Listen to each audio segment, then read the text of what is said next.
junior football from the age of 6 right through to my 20th birthday. I spent at North Geelong in the local competition, and 1968 and 1969 we won the Premiership, which was very, very satisfying. And I thought at the time I'd like to have a go at a higher level, because Geelong West had been successful in the early 60s, same sort of years with Brian Brusfield and Eric Nichols. So I thought I'd give myself an opportunity over here. I just walked over and asked if I could start training with them in 1970, and Ian Bryant was coach, and they made me welcome.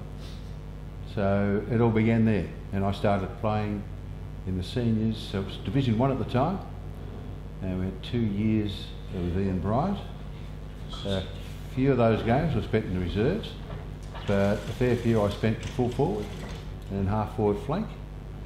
And the experience was really good. I was so glad that I came over here, because it enabled me to play at the higher level. Because at the time I was studying, doing a commerce degree, and that was always my priority.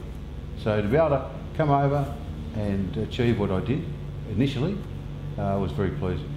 And then of course, 1972, Bill Goggin came over, and it was almost like a bit of a clean out, and I was lucky enough to get retained, and he switched me around and he started playing me on half-back flank in the midfield. So 72 I played all that year, and then we won the championship. We went through undefeated. We had a couple of magnificent games of football against Caulfield, who was coached by Tony Jewell at the time, and it was a really good time. Now that was, for me, my most significant time. Then 73, 74, 75, there I was still here, I was still playing, still getting games, and the boys from Geelong moved across, as you've already heard. So, and it became another step up, if you like. But it's just been, I was very fortunate, to say the least, to be able to play where I did for as long as I did with this club. So when I finished in 1976, Howard Smith had coached in 1976, I headed down to Ocean Grove, where Jeff Klein was coaching, and he's a very good coach. And I spent 2 years there before coming back to West in the role primarily as treasurer, but also I had the job of coaching the reserves, who have the dubious distinction of never winning a game. But anyway, it was very good fun. It was back training properly, doing things the right way, which I really enjoyed, because I was just a disciplined sort of person. So, and then from there, that was the end of it. I wasn't a star by any stretch, but I held my position in the team. As I said to you, for my whole life, or the whole career here, I played in 3 positions: full forward, half forward, half back, and midfield. So you could say, in the old term, a utility type of player. Sometimes I'd pick up a good player that was running around in the middle. Particularly, you know, the ex-AFL blokes that came across. I remember I picked up Ray Shaw one day, just to free our man up, to give him a bit of freedom. And there was another guy that coached Oakley, Ian Robinson, from Carlton. He was coaching, and I picked him up another day, you know. So, but most of the time, I was probably half-back here. So what would I be? A half-back attacking type of player. I used to love to get the ball and run with it. And as Jeff said, we've all had this psyche about being able to run long and kick long, get it down to the good 4 forwards that we had. You know, like when I first came here, it was Graham McLean, who my personal opinion, is the best 4 forward I've ever played with. He kicked 130 odd goals in the year we were champions. That's not to say Joe was no good. Joe was an outstanding 4 forward, just 2 different types of players. Graham would take speckies right over the top of bloke's shoulders. You only had to kick a nice sort of a drop punt up in the air, and he'd be up there and he'd get it. So, that's probably the best way to express it as to how I play. Well, the club, to me, is very important because in the first instance, it's very important because it gave me the opportunity to come over here and try myself out at a higher level of football. I'd seen people before me playing over here and playing in grand finals against the likes of Max Papley at Williamstown and so forth. And I thought, you know, it'd be really good to have a go at it. So they gave me the opportunity. And the other thing when I got here was the people. The quality of the people in this club has been, and still is, outstanding. Outstanding. From presidents down to bloody boot studders. You know, there's a chap that's got his photo on the wall. He's actually sitting not far away from me. But without him, this club probably would have folded. Maybe 10 years ago, I don't know. But they're just wonderful people. They're not, what can I say? They're working class people, and they love their club, and they've never forgotten their club. Now, I don't come here every week to watch them play at all. I mean, when I had my kids, I was busy with my children playing football.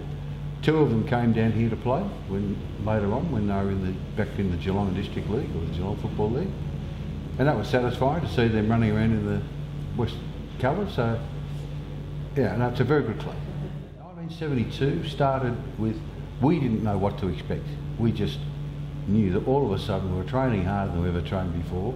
We were more disciplined with everything we did than we'd ever been before, I think. And that was just Bill Goggin. That was his way. People used to say he styled his coaching on Reg Hickey, which I couldn't tell you yes or no, but all I know is we trained damn hard and worked very hard at being good at everything. You know, like we would repeat handball, we would repeat certain things for a long time until we perfected it and everybody understood what the other one was doing. So we started off the year quite well, you know, and back in those days there were a few teams that were less fortunate by a long shot, and you might win by 20 goals and so forth. But there were about 3 teams up there that you used to look forward to meeting them. And of course the main one was Caulfield, who were coached by Tony Jewell.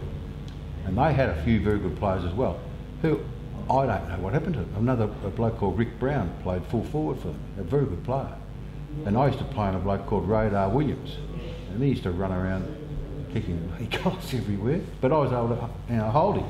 The other bloke that was at Brunswick was Wayne Schimmelbusch, and he was hard to hold. But so they were very good games, and then the crowd started to build up over here. You know, we went from maybe 2,000 on a Sunday, and we got up towards when we first met Caulfield, neither side had been beaten, so it was a very, very big game. And I reckon we had about 8,000 people over here, and it was a good club. Every game against Caulfield was close, within 2 goals. In fact, the grand final ended up, we only slipped in by 6 points.